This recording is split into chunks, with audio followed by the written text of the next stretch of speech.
जय श्री कृष्ण।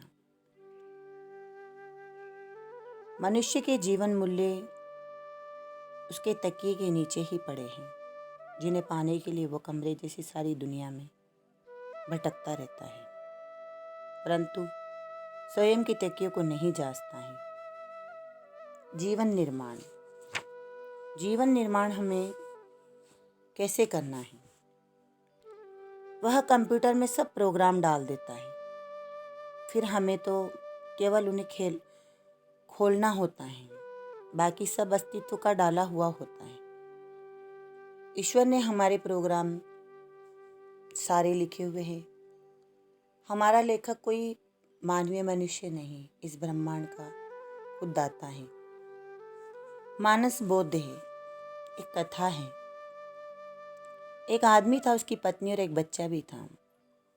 वह एक झोपड़ी में रहते थे। वो मजदूरी करता था। एक दिन सुबह नहाने का तो उसे बेचारे को कहाँ समय, तो उसने मुंह हाथ धोए, मंजन किया और सूर्य के सामने एक लोटा जल चढ़ा दिया। आंगन में ऐसे ही देखा तो एक बेमौसमी फूल खिला था।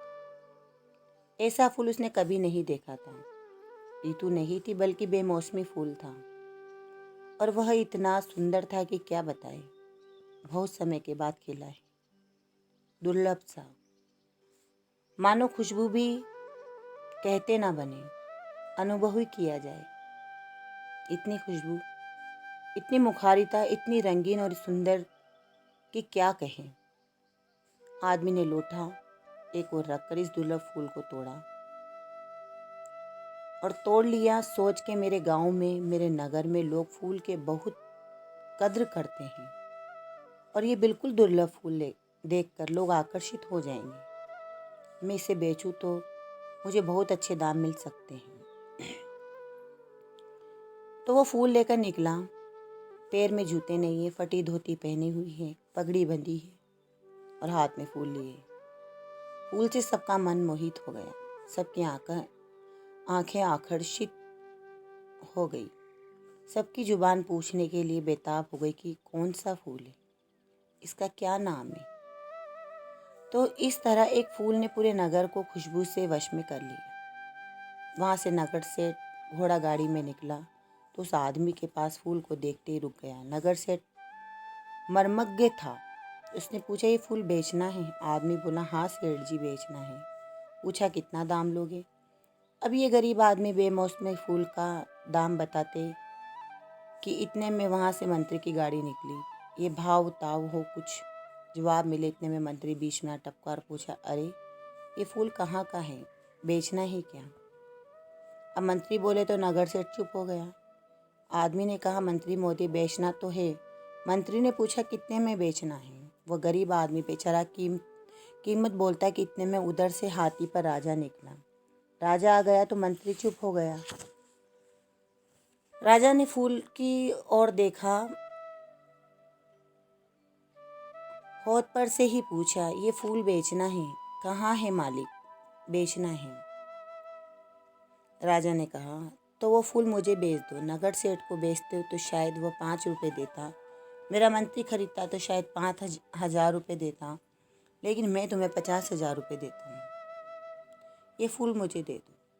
राजा हाथी से नीचे उतर आया। गरीब काँप रहा है कि इस फूल को 50,000। राजा को बेचने से पहले कहा कि मालिक, बेचना तो है, लेकिन इस फूल की कीमत आप 50,000 क्यों दे रहे हैं? क्या बात है, ये फूल जो शाम तक मुरझा जाएगा, इसके आयुष्य कितना है, लेकिन इसका 50,000 क्यों देते हो? राजा बोला, मैं एक संत के दर्शन के लिए जा रहा हूँ। घर से सोच रहा हूँ कि कौन सी वस्तु उनके चरणों में अर्पण करूँ। मेरे पास कोई ऐसी वस्तु नहीं है कि जिससे पाप की दुर्गंध ना हो। सोच रहा था कि क्या दूँ। तूने बहुत सुंदर फूल दिखाया, इसलिए मैं इसको 50,000 रुपये देने को राजी हूँ कि ये फूल संत के चरणों में रख दूँ। संत की मुझ पर कृपा तो है, लेकिन बहुत प्रसन्न हो जाएगा और मुझे परमात्मा के दर्शन करा देगा। गरीब आदमी बोला, तो आप इसलिए फूल के 50,000 रुपये दे रहे हैं, तो मैं अपना निर्णय सुनाऊं? राजा ने कहा, सुनाओ। गरीब आदमी बोला, मुझे ये फूल नहीं बेचना। इस फूल से परमात्मा मिले, वो मैं 50,000 रुपये में क्यों बेचूं? मैं स्वयं ही फूल संत के चरणों में चढ़ा दूंगा।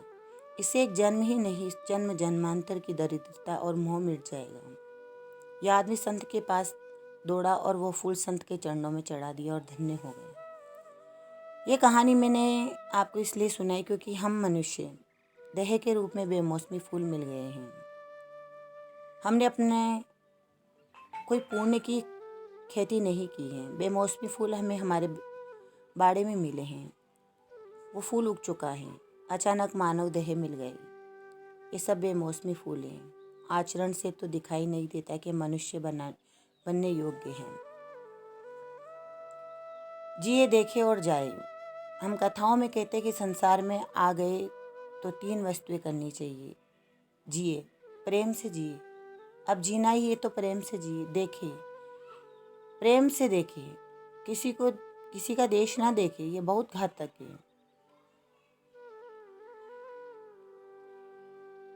भगवान कपिल ने भी देवहूति से कहा कि माँ, जब कोई दूसरे से देश करता है तो उसके भीतर बैठा मैं काँप जाता हूँ, मुझे कष्ट होने लगता है। बड़ा कुरूप है इंसान का ये रूप।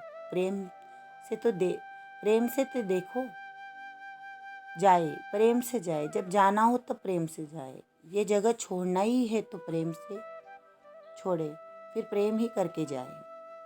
संसार में किसी को कभी भी मापने का प्रयास ना करें, पाने का प्रयास करिए। मानस बोध है।